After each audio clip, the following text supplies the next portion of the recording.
Hi, everyone. Thanks. Very pleased to be back and have the opportunity to welcome you to this beautiful Oracle campus. We're really excited to have this event again. I think for many of us, it's really sort of the high point of the year. And we're going to, as Brian says, have lots of great technical content coming up. But first, I get to say a few words. And so what I wanted to do is talk a little bit about some sort of mechanical stuff, basically some of the work that we do and the thinking we do about how we're making this technology available.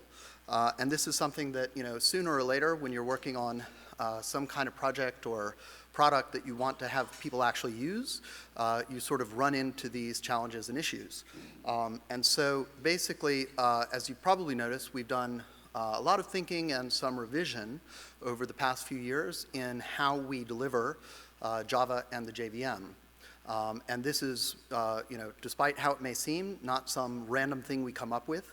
It's actually something that we think through as deeply as we can and try to understand what are some of the benefits going to be if we want to make a change, and what are some of the challenges going to be.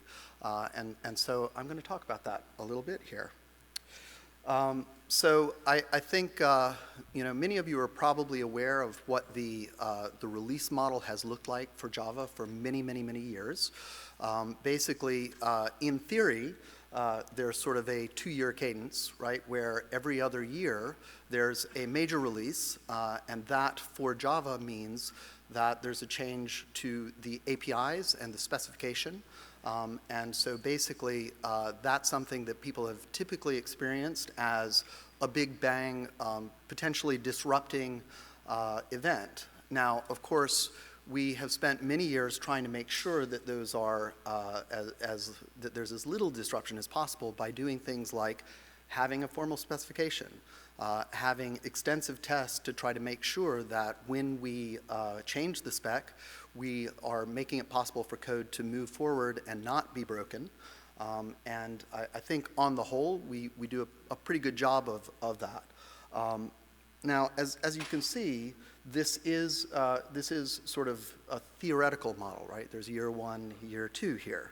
And I'm going to explain what I mean by that. Now, as Oracle got involved, as the new steward about 8 years ago, we actually went out and asked a lot of people who use Java what they wanted to see.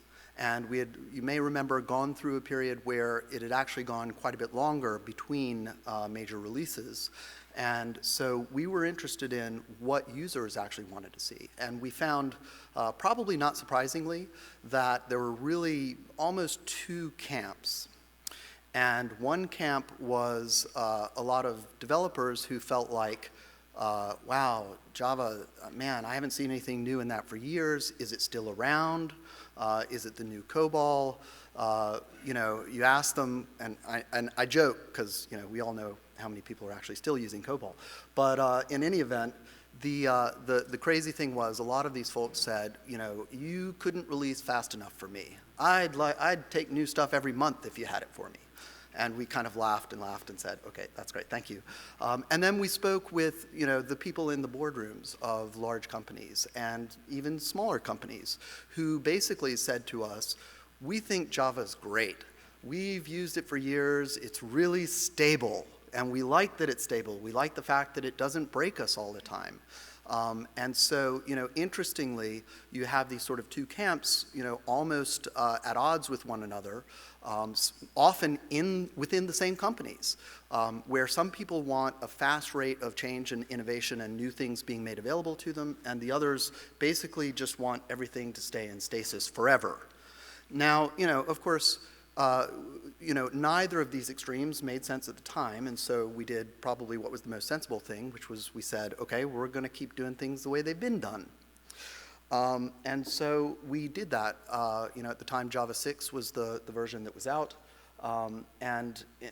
Interestingly, what we found was that we were not only doing these major releases, but you may remember that we also had minor releases, that is to say, releases which didn't change the API and spec.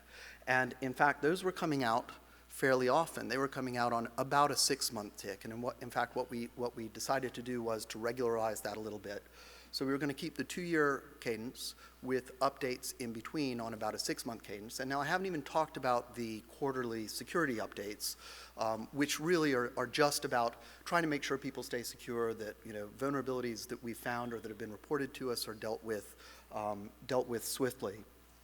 But these are sort of the releases that people are used to. Now, interesting question here. 6-month releases, these are minor. How does that work with the JVM? Anyone know?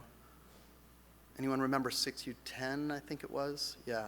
So these releases, while minor from the perspective of the Java API and spec, were not necessarily always minor when it came to the JVM.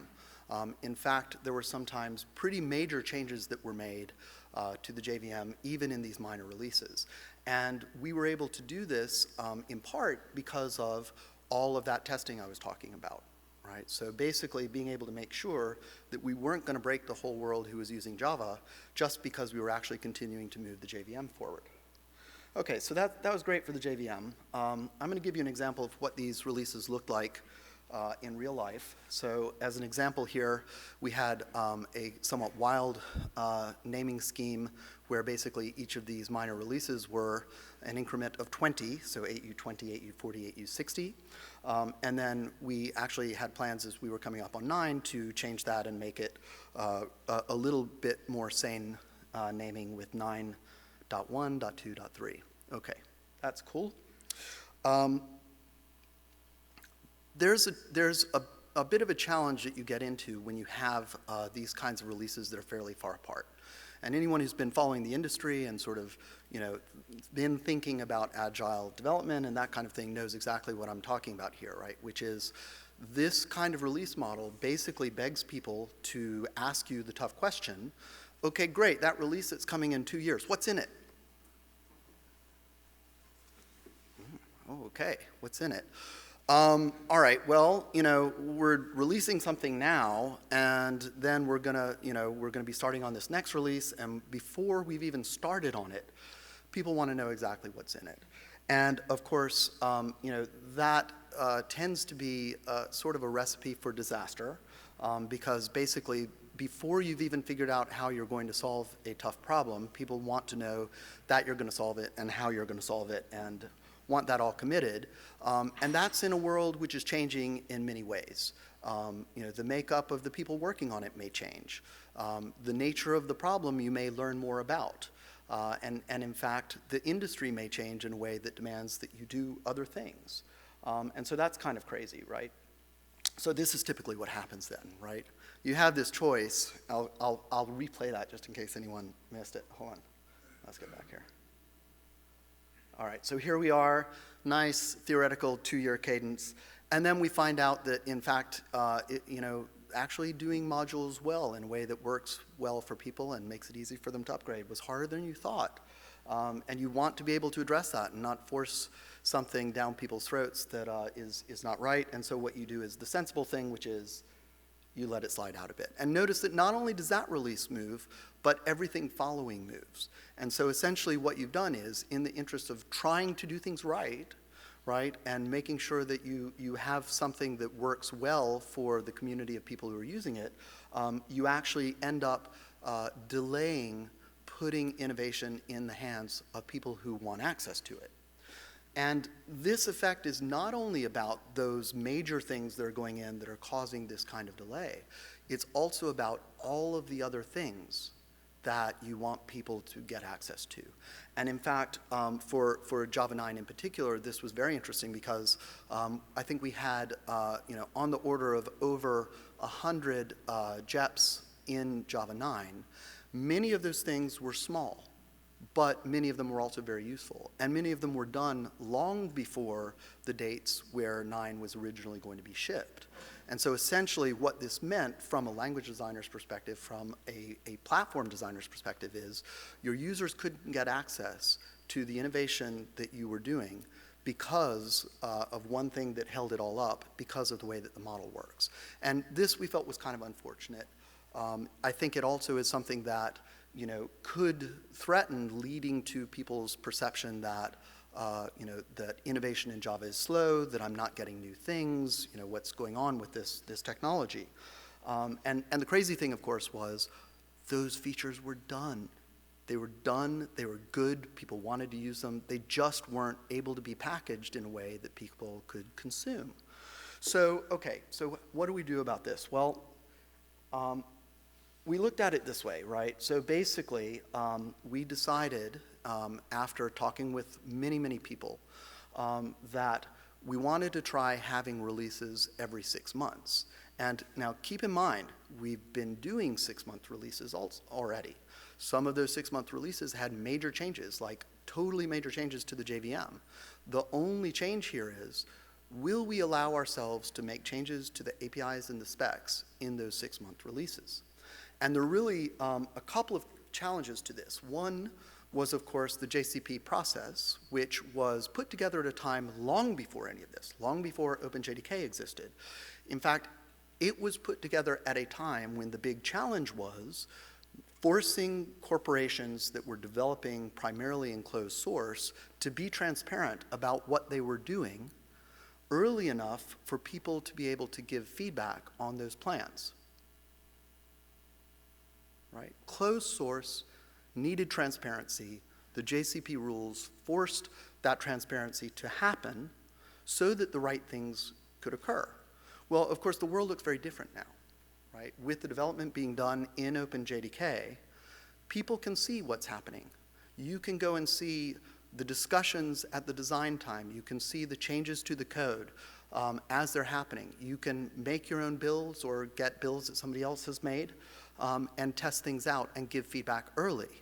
And so, of course, it's a very different world. And so what we did was reached out to the folks in the JCP EC and had a discussion about what can we do in order to try to make it so that the overhead of the JCP process isn't the thing that's forcing the time between these releases to be really long, right? And I think everyone was very, very eager to try to help find ways of doing that, and we managed to, such that basically we were able to make that no longer be the bottleneck. So second challenge, actually our making sure that we could test these things and know that we were not going to be breaking people. So here, of course, with all of the testing that we have, that helps a lot. But it also required a little bit of a change in mindset. And what I mean by that is this. When you are developing a feature and you know that it's going into a release that's potentially years away, you have a temptation to try to push it into the mainline quickly so that you can get lots and lots and lots of time on testing. Bake time, as they call it. And so what we realized here was that if we were going to move to a model where we were releasing more quickly, things could not be coming in that were not ready. So we basically got everyone to commit to the idea of doing more extensive testing before things went into the mainline, doing late binding of features, not promising 2 years in advance that something was going to be in a particular release, but basically only promising at the time that we feel this thing is completely done and ready, it's tested, it's ready to go in. In fact, we've been pushing out builds and we've gotten feedback from a lot of people that it's right. So basically, what does that allow us to do? Well, it allows us to go from the 2-month major release to 6-month, and in fact, of course, we haven't somehow magically created 2 years of work in 6 months. So the intent is these releases are small. They're quite a bit smaller. In fact, if you look at the size of 9, I think I mentioned there were over 100 features. In 10 and 11, I think in 10 there were 12 JEPs, and in 11 there's something on the order of 17. So substantially smaller. And so instead of major releases, we are calling those feature releases, right? Indicating that these are not intended to be some kind of big bang. It's intended to be something where there's a smaller but more constant flow of innovation that's being made available to users. And in keeping with the fact that this can have changes, primarily additions to the spec and API, we're using the convention of calling those new version numbers of Java. So that's how we got from 9 to 10 to 11. Okay, that sounds great. That's cool. Developers like the fact that they get access to innovation more quickly. What about those, folks in the boardroom who are now worried that this is just going to be too much churn and too much change? Well, the good news here is there are plenty of software projects out there and software products which have solutions for this that we could look at and learn from. Most notably, I would say, in a lot of the Linux community, you have something where you basically, every once in a while, have a release which is called an LTS, long-term support release. And basically what that means is updates will be available on that line for a long period of time, right? So you don't necessarily need to move forward if you have something that you want to just remain stable and just get security performance and stability patches. So here's how that looks when we look at it in context, right? You've got a bunch of these smaller releases, and then every once in a while you have an LTS, which has many years of support. And in fact, if we look at the way that the model looked before, start to see an interesting thing, right? Which is the LTS releases resemble in many ways the major releases of the past. The difference being that now there are releases in between that we can get access to that not only can have major changes in the JVM, but can also have major changes in the spec and APIs. Okay. And just to make it a little bit more complicated, we also have a transition which is going on where basically Oracle last year said we were going to do a few things. One thing is we would start producing OpenJDK builds ourselves and making those available. And the second thing being that we had a bunch of closed source features which we would push to the OpenJDK. And basically our goal being that the difference between OpenJDK and Oracle JDK is simply the license, right? We want them to be interchangeable from a functional perspective. The point being that we want people to be able to take the latest OpenJDK build and be able to use that in development, and then at the time they're going into production, know that they're going to have options for how they're going to handle long-term support if they want to keep that workload running on the same version for years and years. And so this sort of shows that. And here's the part that I really like, which is if you separate these, then you can think about it this way. As a developer, I'm looking at the top line, which basically is a constant pipeline of innovation. And if I'm somebody who's sort of on the corporate boardroom side, wanting to know that there's stability, I know that I'm going to be able to get many years of support. And I should point out here, by the way, this is just showing what Oracle is doing in this space. There are obviously other companies who are offering long-term support. And there's also long-term support in OpenJDK as long as people show up and want to participate in that. So this, I think, is pretty good. The crazy thing about this is many people that I've shown this to who are not sort of immersed in the Java ecosystem have commented to me that this kind of looks like a normal sort of open source business. We never really could understand how things worked before, and this is so much clearer. And so I'm sure many of you will give me feedback on that one way or the other, and I welcome those discussions. All right. So I mentioned that we pushed a bunch of things from Oracle JDK to OpenJDK, and this is just a short list of those things. As you can see, this is still a work in progress. Our goal has been to try to get to the point where there was essentially functional parity with 11. The challenges in different areas are different.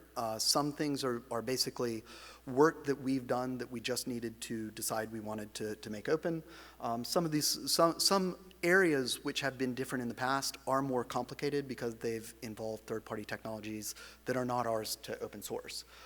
But this will give you an idea, and I know some of the folks who have worked on some of these areas are here, notably ZGC. Flight Recorder is something we're also very excited about. I think that becoming open source basically will take away something that's been a bit of a hindrance in the past for people wanting to consume that data, feeling like they weren't sure whether they wanted to commit to that. I think with it being open source, we're going to see a lot more of that going forward. So final thing, I just want to mention, a couple of months ago, I had the pleasure of being in Sao Paulo, Brazil, and launching a new offering. And so this is the corporate shill part of the presentation, by the way. The other part was not. So this is basically reflecting this kind of shift and understanding the way that people want to be able to get access to support. So if people want commercial support, what we've done is gone from a model which was a perpetual license plus support to one that is a support subscription. And just to give you an idea of what things used to look like, if you went to the Oracle website in the past, you would have seen the list price for the Java SE Advanced perpetual license started at $5,000 a processor. The monthly subscription is $25 a processor, and that's the starting price. That's if you just want one. If you want a few, the price starts to go down very rapidly. And in fact, using it on the desktop, it's $2.50 is the starting price and goes down from there with volume. So again, what we're trying to do here is basically give people a reasonable option that they can come to and subscribe to support.